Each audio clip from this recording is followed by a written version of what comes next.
Escolha e acaso, Brian Skearns. Probabilidade e indução.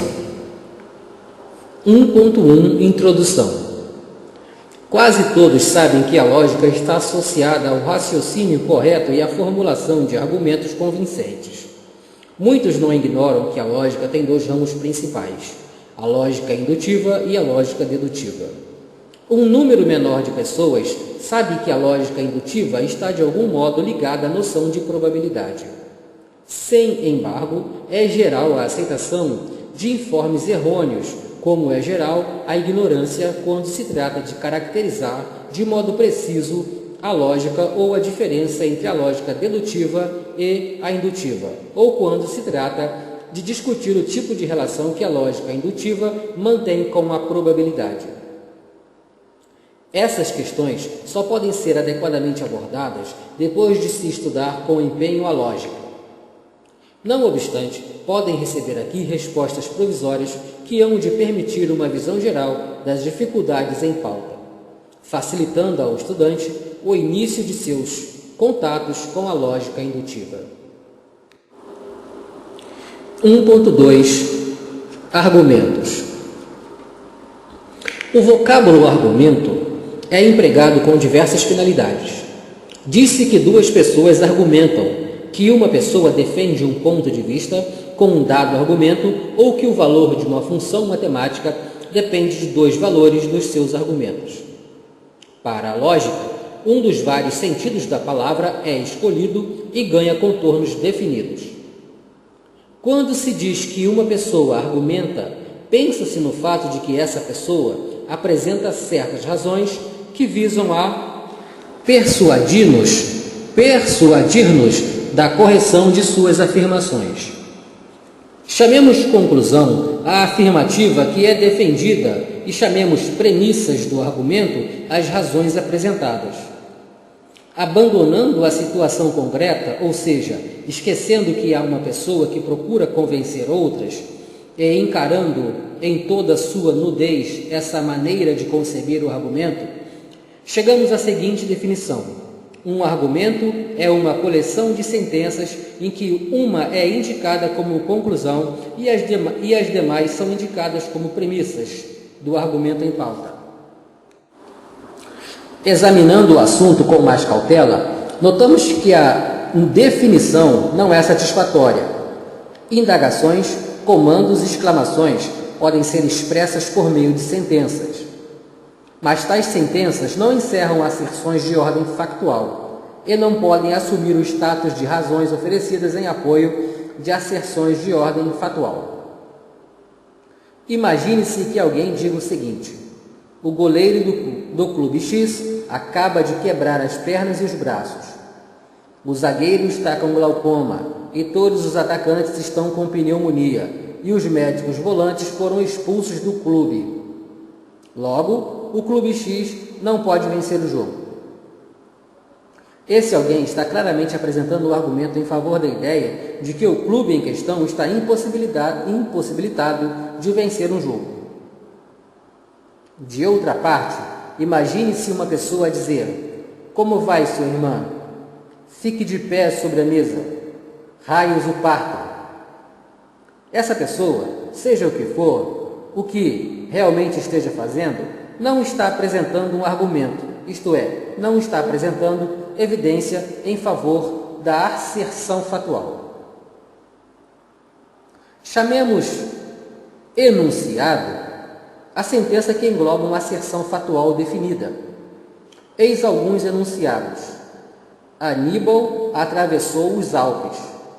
Sócrates era um corruptor da juventude. Qualquer corpo atrai outro, na razão direta das massas e na razão inversa do quadrado das distâncias. A lua é feita de creme de abacate. Alguns enunciados são verdadeiros, outros são falsos. Isso posto, estamos em condições de apresentar a definição de argumento nos termos em que a apresentam os estudiosos de lógica. Definição 1. Argumento é uma coleção de enunciados. Um desses enunciados é a conclusão do argumento. Os demais são as premissas do mesmo argumento. É raro na linguagem comum dizer-se A, B e C são as minhas premissas, D é a minha conclusão. A linguagem comum, no entanto, possui vários vocábulos indicadores, que se prestam para identificar as premissas e a conclusão de um dado argumento. A palavra logo, por exemplo, é indicativa de que as premissas já foram mencionadas, de que a conclusão está por ser apresentada, como, por exemplo, do Clube X, dado há pouco.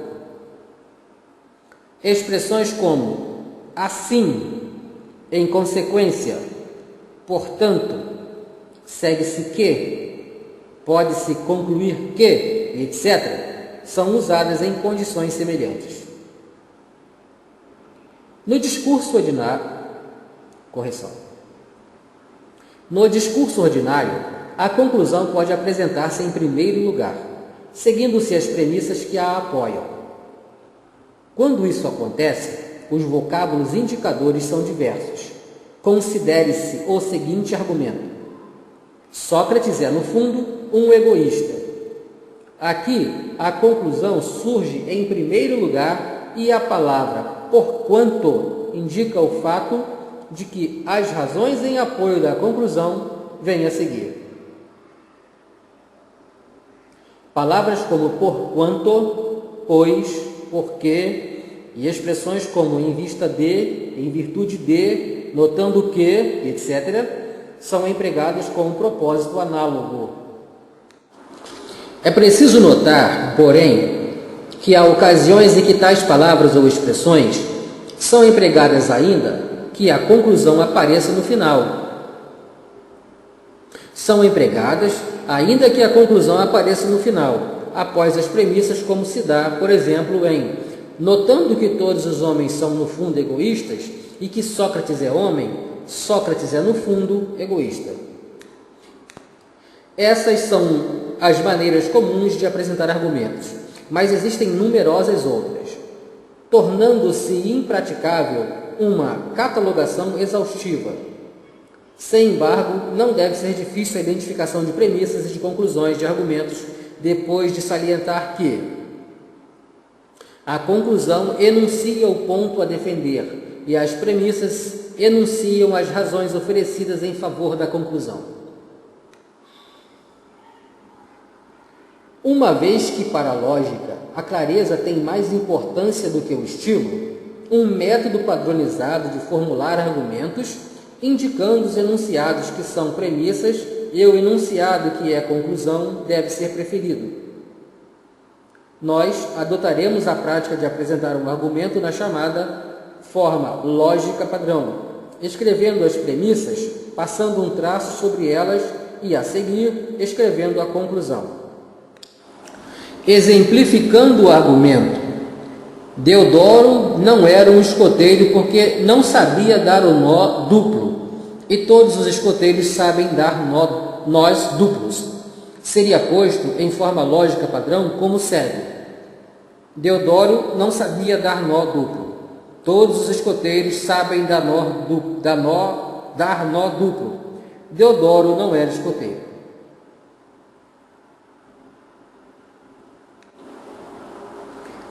ponto 3.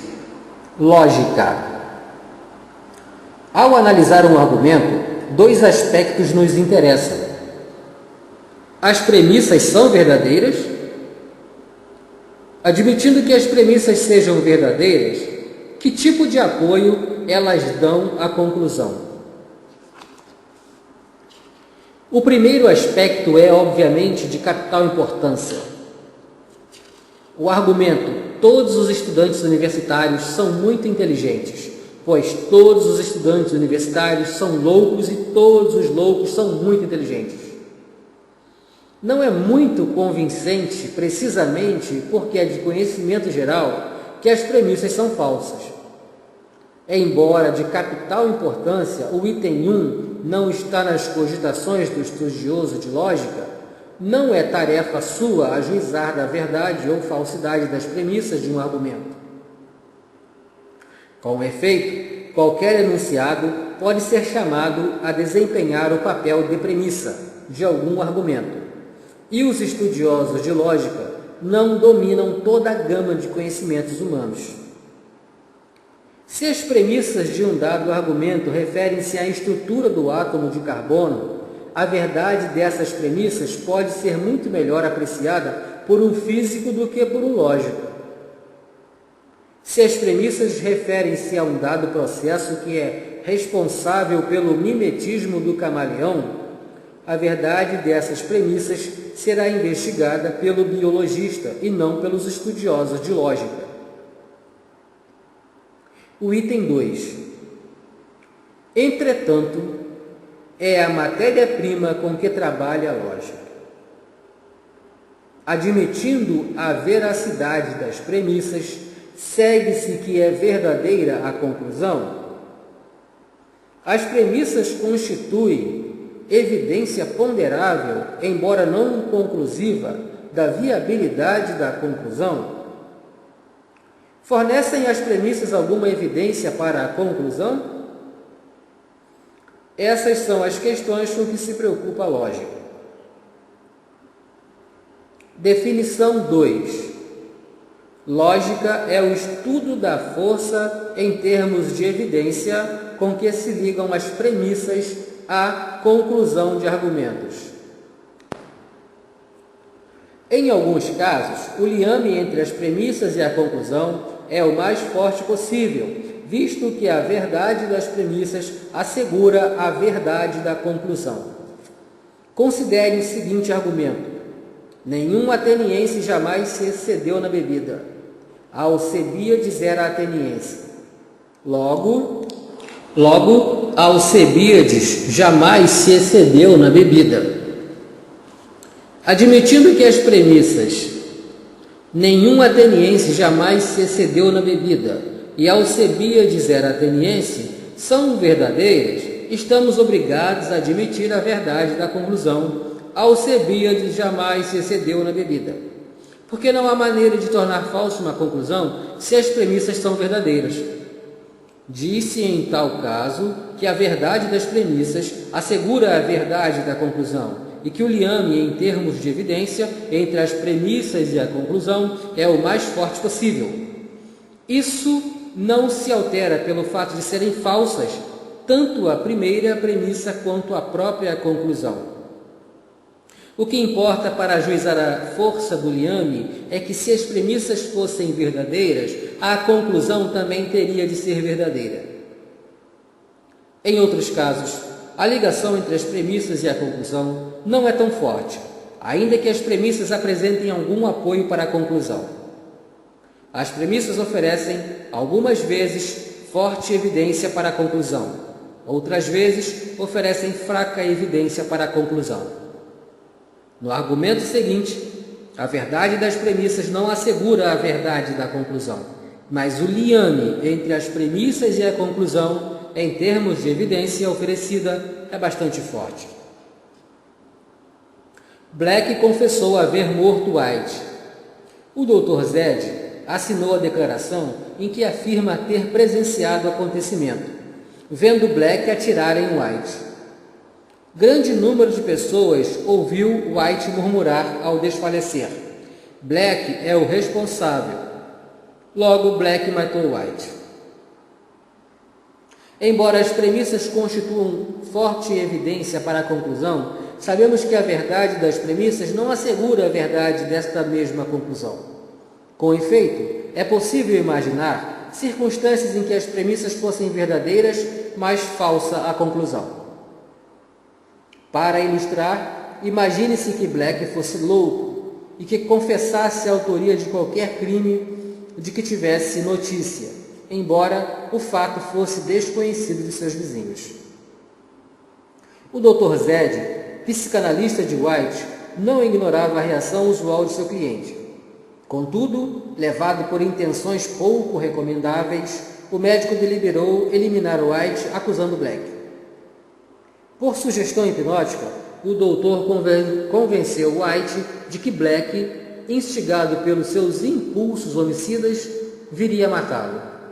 Em momento oportuno, o médico atira em White às escondidas e desaparece. Admitamos que tais circunstâncias são altamente improváveis. Se não fossem, deixariam de constituir evidência ponderável para a citada conclusão. Sem embargo, as circunstâncias não são impossíveis, e assim, a verdade das premissas não é garantia da verdade da conclusão. Passemos agora a um argumento em que as premissas proporcionam alguma evidência para a conclusão, mas onde o liame entre as premissas e a conclusão em termos de evidência é bem mais fraco do que no exemplo anterior. O aluno 777 procurou o centro de saúde para obter um atestado médico que justificasse sua ausência no exame final. Queixou-se de náuseas, de dor de cabeça. A enfermeira registrou uma temperatura de quase 38 graus. O estudante 777 estava, portanto, doente. Dado que as premissas desse argumento são verdadeiras, não é tão improvável como era no argumento precedente que a conclusão seja falsa.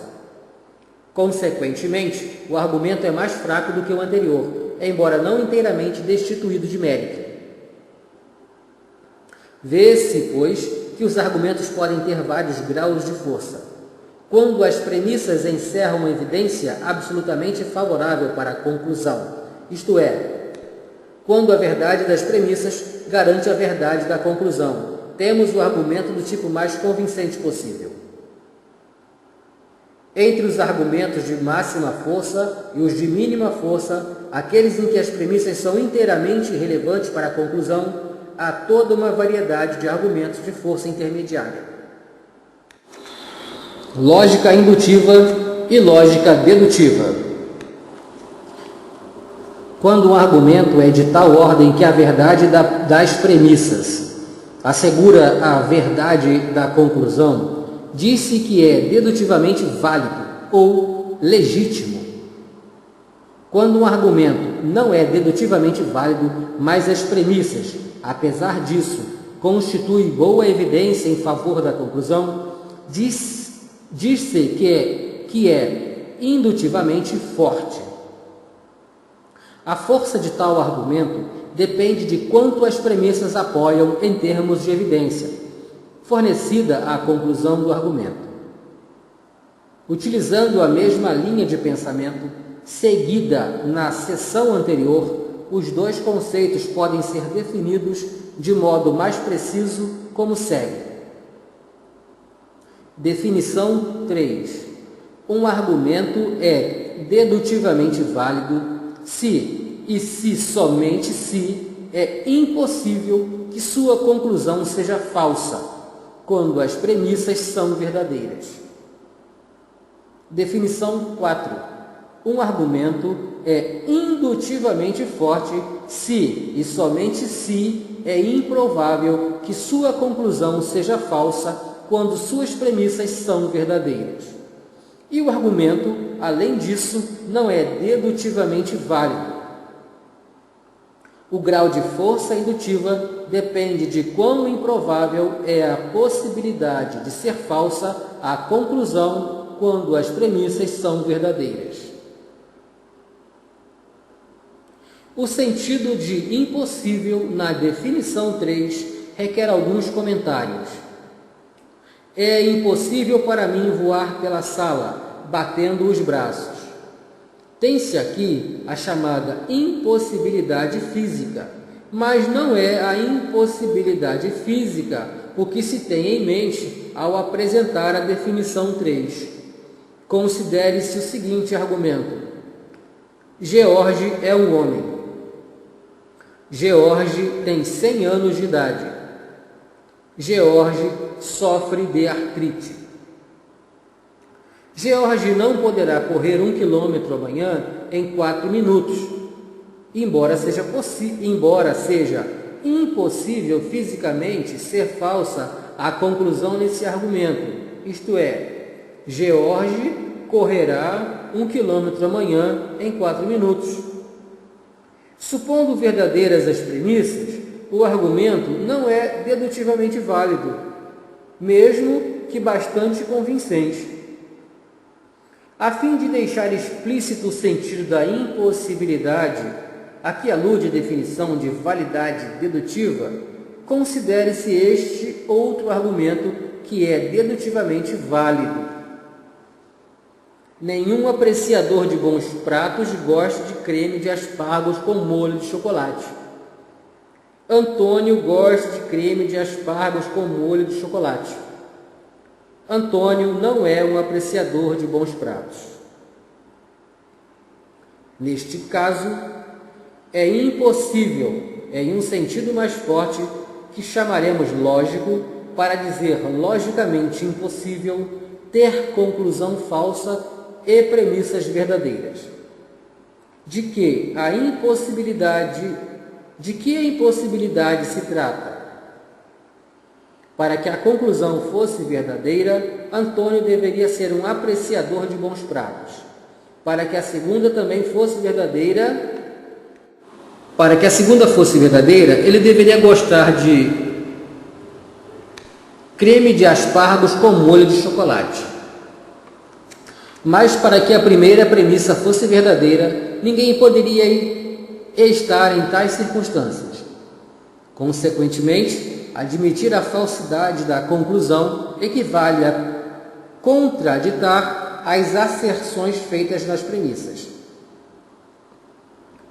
Em outras palavras, a afirmação de ordem fatual que está na conclusão já foi implicitamente feita nas premissas. Esse é um traço característico de todos os argumentos dedutivamente válidos. Se um argumento é dedutivamente válido, sua conclusão não encerra a asserção de ordem fatual, que já não esteja, pelo menos de modo implícito, feita nas premissas. Em suma, é logicamente impossível que a conclusão de um argumento dedutivamente válido seja falsa, quando as premissas são verdadeiras, porque supor falsa a conclusão equivale a contraditar asserções de ordem fatual já encerradas nas premissas. Agora, é possível constatar porque não é dedutivamente válido o seguinte argumento. George é um homem. George tem 100 anos. George sofre de artrite. George não poderá correr 1 quilômetro amanhã em 4 minutos. A afirmação de ordem fatual, contida na declaração, não está implícita nas premissas. Com efeito, não há premissa que afirme estarem todos os homens de 100 anos atacados de artrite, incapacitados de correr 1 quilômetro em 4 minutos. É claro que aceitamos isso como um fato, mas nada nas premissas assevera que se trate de um fato. Se adicionássemos uma premissa de tal teor, então sim, teríamos um argumento dedutivamente válido. A conclusão de um argumento indedutivamente forte, de outra parte, extravasa as asserções fatuais contidas nas premissas. A conclusão assevera mais do que as premissas, porque é viável descrever situações em que as primeiras seriam verdadeiras, mas falsa a conclusão. Se um argumento é indutivamente forte, sua conclusão assevera na esfera fatual mais do que as informações de ordem fatual dadas nas premissas. Um argumento indutivamente forte é, portanto, mais arriscado do que um argumento dedutivamente válido. O risco é de passar de uma conclusão falsa, embora sejam verdadeiras as premissas.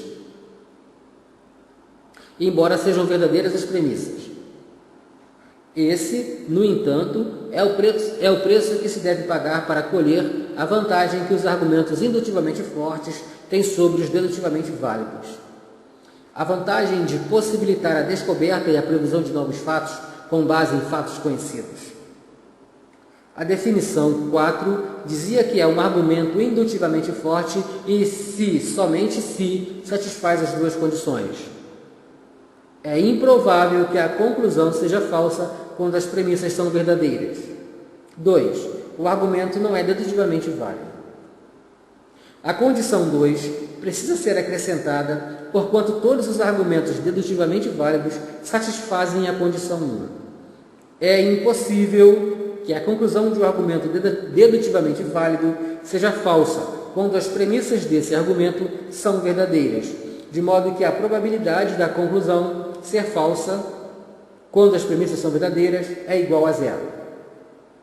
A condição 1, porém, necessita de esclarecimentos. O quando, que aparece no enunciado da condição, deve ser entendido no sentido de supondo que, e não no sentido de e, de modo que ela pode receber outra forma. 1. É impossível que a conclusão seja falsa, supondo que as premissas sejam verdadeiras. Mas o que quer dizer supondo que? E por que seria incorreto dizer é improvável que a conclusão seja falsa e as premissas verdadeiras? Correção. Que diferença existe no presente contexto entre o e o supondo que? Os esclarecimentos podem ser dados nesta altura, examinando-se alguns argumentos. Eis um argumento indutivamente forte. A vida inteligente em Mercúrio, a vida inteligente em Vênus, a vida inteligente na Terra, a vida inteligente em Júpiter, a vida inteligente em Saturno, a vida inteligente em Urânio, a vida inteligente em Plutão. Conclusão: a vida inteligente em Marte. Note-se que a conclusão não é isoladamente provável. Ao contrário, é provável que a conclusão seja falsa, mas é improvável que a conclusão seja falsa supondo que ou admitindo que as premissas são verdadeiras.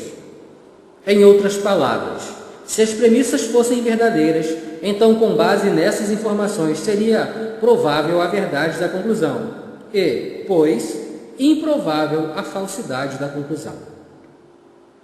Esse fato não é alterado em absoluto pela constatação de que as premissas, por sua vez, são altamente improváveis. Consequentemente, embora a conclusão, isoladamente considerada, seja improvável, e sejam improváveis as premissas também isoladamente consideradas, a conclusão é provável face às premissas. O exemplo ilustra um importante princípio. O tipo de probabilidade que mede a força indutiva dos argumentos é chamada probabilidade indutiva. Não depende apenas das premissas isoladamente consideradas ou da conclusão isoladamente considerada, mas da relação em termos de evidência que se estabelece entre as premissas e a conclusão.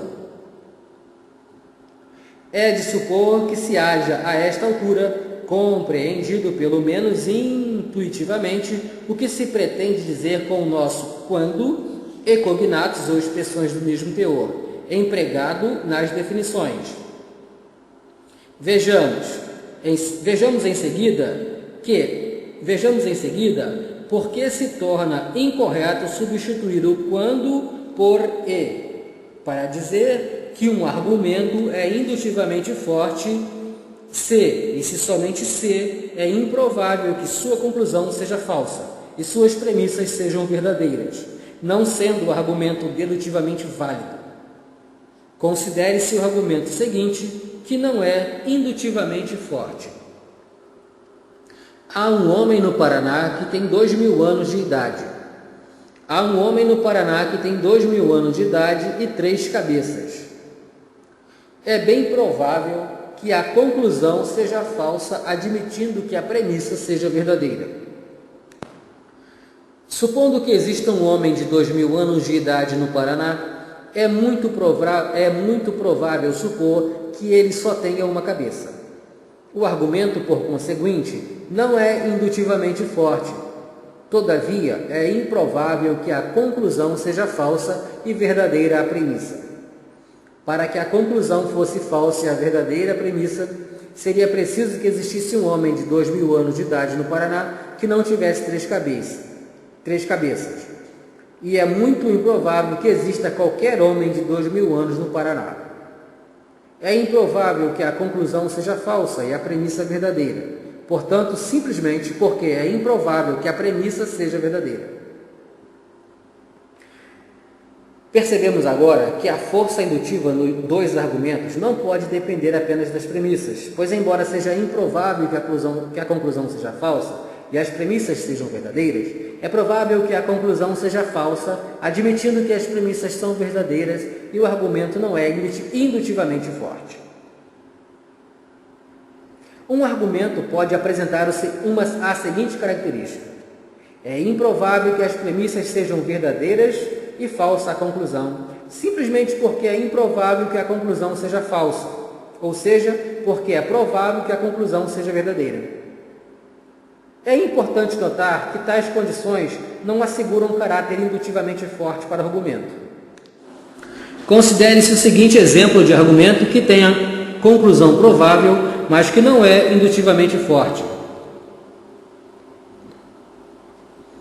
Há um homem no Paraná que tem 1.999 anos e 11 meses de idade e que goza de boa saúde. Nenhum homem atinge os 2.000 anos de idade. A conclusão isoladamente considerada é altamente provável. É improvável, portanto, que a conclusão seja falsa. Consequentemente, é improvável que a conclusão seja falsa e a premissa verdadeira. Mas se a premissa fosse admitida como verdadeira, a conclusão se tornaria possivelmente falsa. Isoladamente encarada, a conclusão é provável em termos de evidência fornecida pela premissa.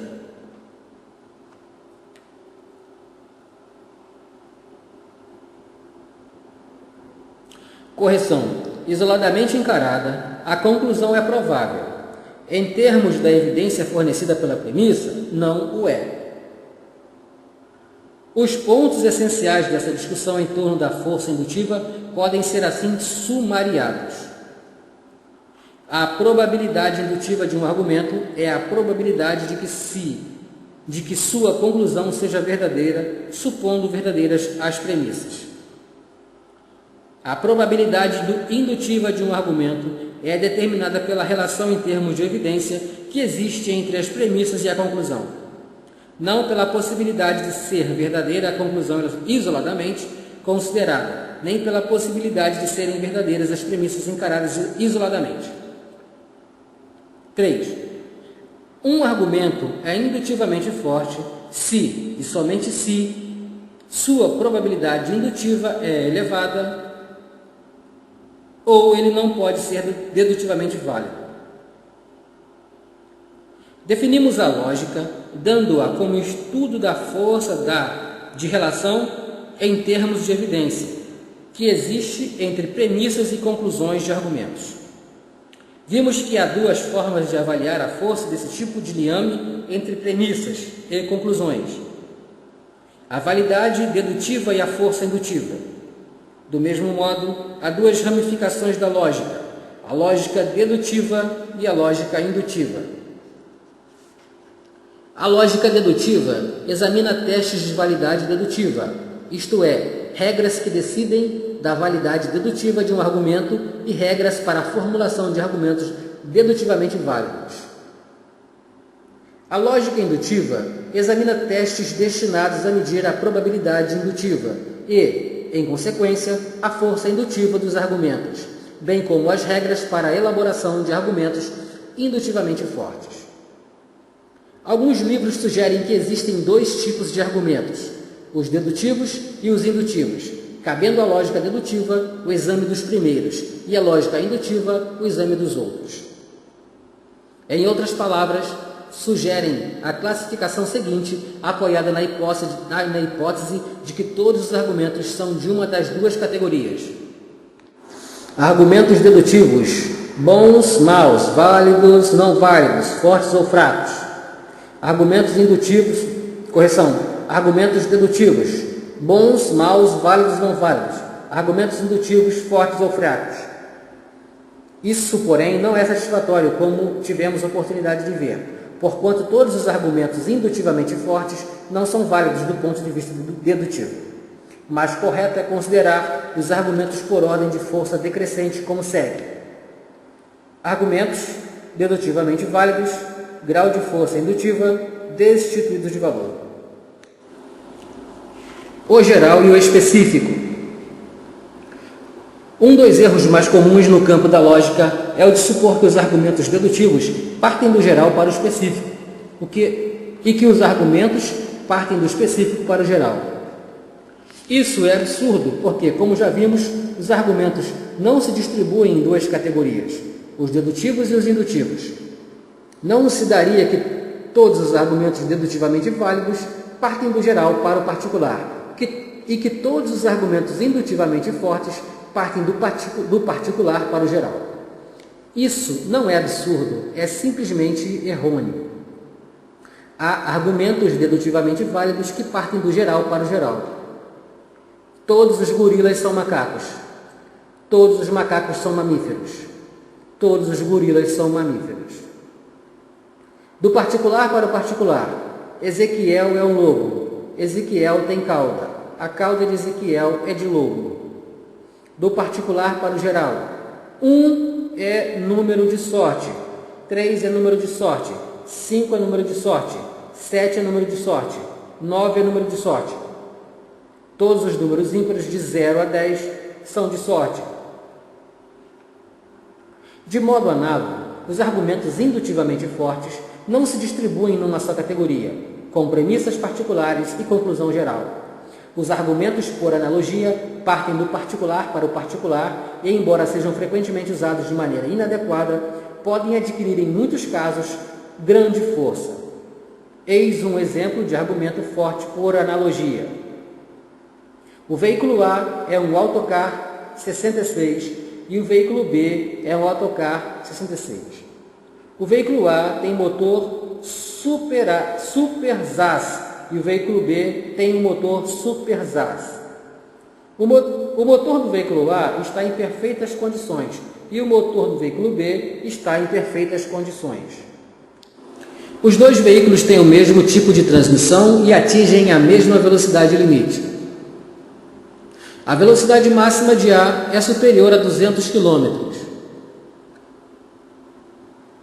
Conclusão: a velocidade máxima de B é superior a 200 km.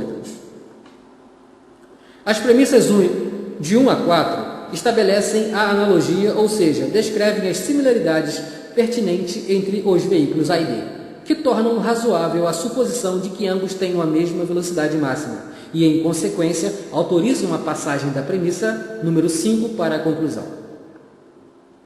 Não é difícil obter argumentos indutivamente fortes que têm premissas gerais e conclusões gerais. Por exemplo, todos os estudantes dessa turma são muito inteligentes. Todos os estudantes dessa turma têm motivos para darem o máximo de si. Nenhum dos estudantes dessa turma está com carga excessiva de trabalho.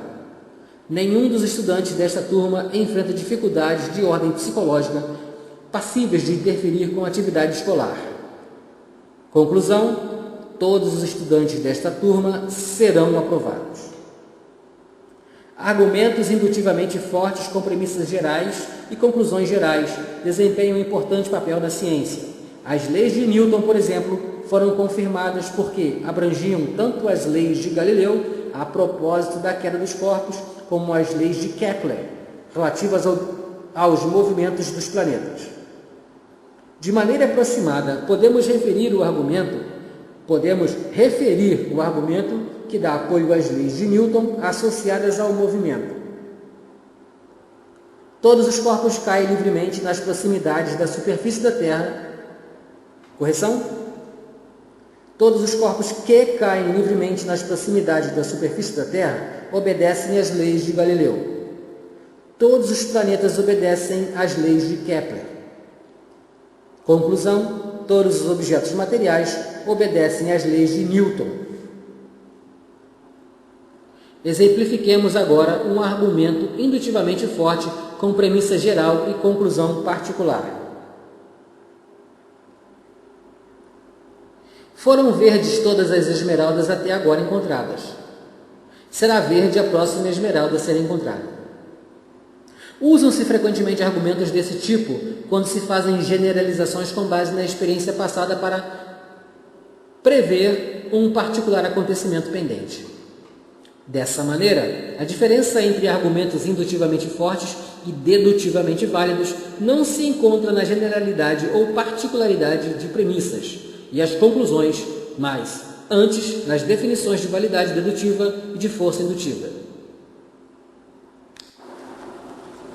1.6 Probabilidade epistêmica. Vimos que o conceito de probabilidade indutiva aplica-se aos argumentos. A probabilidade indutiva de um argumento é a probabilidade de que sua conclusão seja verdadeira, uma vez que sejam verdadeiras suas premissas. Assim, a probabilidade indutiva de um argumento é medida de força de evidência que as premissas imprimem à conclusão. É correto falar de probabilidade indutiva de um argumento, mas incorreto falar de probabilidade indutiva de enunciados, já que as premissas e a conclusão de qualquer argumento são enunciados, e é correto falar de probabilidade e é incorreto falar de probabilidade indutiva de uma premissa ou de uma conclusão. Há, portanto, certo sentido de probabilidade com relação ao qual é intuitivamente aceitável falar de probabilidade de uma premissa ou conclusão. Quando dizemos que é improvável existir um homem com 2.000 anos de idade no Paraná, estamos nos apoiando numa probabilidade intuitivamente compreendida. Deve existir, portanto, um tipo de probabilidade diferente da probabilidade indutiva que se aplique a enunciados antes que a argumentos. Tal tipo de probabilidade, que denominaremos probabilidade epistêmica, pode ser definido em termos de probabilidade indutiva. Definição 5. A probabilidade epistêmica de um enunciado e a probabilidade indutiva do argumento que tenha o enunciado em questão como a sua conclusão e cujas premissas contenham todo o nosso conhecimento factual pertinente. Chamamos probabilidade epistêmica a esse tipo de probabilidade porque o vocábulo grego episteme significa em português conhecimento, e a probabilidade epistêmica de um enunciado depende exatamente do conhecimento pertinente que já disponhamos. Assim, a probabilidade epistêmica de um enunciado pode variar de uma pessoa para outra e de época para época, pois diferentes pessoas podem ter diferente extensão de conhecimento numa determinada época e a mesma pessoa pode dispor de diferentes extensões de conhecimento em diferentes épocas. Para mim, a probabilidade epistêmica de que haja um homem com 2.000 anos de idade vivendo atualmente no Paraná é muito baixa, de vez que tenho certos conhecimentos a propósito da duração normal da vida humana. Parece-me seguro utilizar esse enunciado como exemplo do enunciado cuja probabilidade epistêmica é baixa, porque parece-me procedente presumir que os conhecimentos do leitor quanto aos aspectos relevantes da questão assemelham-se aos meus. Dessa forma, presumo que a probabilidade epistêmica seja, no caso também, baixa para o leitor. É fácil imaginar a situação em que os conhecimentos de que duas pessoas dispõem sejam diferentes a ponto de comunicar diferença à probabilidade epistêmica de certo enunciado. Por exemplo, a probabilidade epistêmica de que um determinado cavalo vença um dado páreo nas corridas pode ser diferente de levarmos em conta um aficionado do turf e o jockey daquele cavalo. Isso devido à diferença do conhecimento de que cada um dispõe a propósito dos fatores relevantes no caso. É também fácil mostrar que a probabilidade epistêmica de certo enunciado pode, para a mesma época, para a mesma pessoa, alterar-se ao longo do tempo. A extensão do conhecimento que cada um de nós possui está constantemente variando. Estamos sempre aprendendo coisas novas, ou diretamente através da experiência, ou indiretamente através de informações que nos são transmitidas. Por outro lado, infelizmente, estamos sempre esquecendo coisas que já sabemos. Isso é verdadeiro, tanto para sociedades e culturas, como para indivíduos. O conhecimento humano sofre continuamente um processo dinâmico de crescimento e de decadência simultâneos. É importante assinalar que, da adição de conhecimento novo a um anterior corpo de conhecimentos, pode resultar aumento ou redução da probabilidade epistêmica de certo enunciado. Suponhamos estar interessados na probabilidade epistêmica do enunciado que assevera que o senhor X é um armênio, conhecendo, como informações pertinentes, as seguintes. O senhor X é vendedor de tapetes orientais na capital de São Paulo, que 90% de vendedores de tapetes orientais no Brasil são armênios e que a cidade de São Paulo está localizada no Brasil. Com base nesse conjunto de conhecimentos pertinentes, a probabilidade epistêmica do enunciado se faz igual à probabilidade indutiva do seguinte argumento. O senhor X é um vendedor de tapetes orientais em São Paulo. São Paulo está situado no Brasil. 90% dos vendedores de tapetes orientais no Brasil são armênios. Conclusão, o senhor X é um armênio. É bem alta a probabilidade indutiva desse argumento, contudo, se recebermos a informação de que, embora 90% dos vendedores de tapetes orientais no Brasil sejam armênios, apenas 2% dos vendedores de tapetes orientais em São Paulo são armênios, ao passo que os outros 98% são sírios. A probabilidade epistêmica de o senhor X seja armênio decresce drasticamente porque se torna igual agora à probabilidade indutiva do seguinte argumento. O senhor X é um vendedor de tapetes orientais em São Paulo. São Paulo está situado no Brasil. 90% dos vendedores de tapetes orientais no Brasil são armênios. 98,9% dos vendedores de tapetes orientais em São Paulo são sírios. 2% dos vendedores de tapetes orientais em São Paulo são armênios. O senhor X é armênio.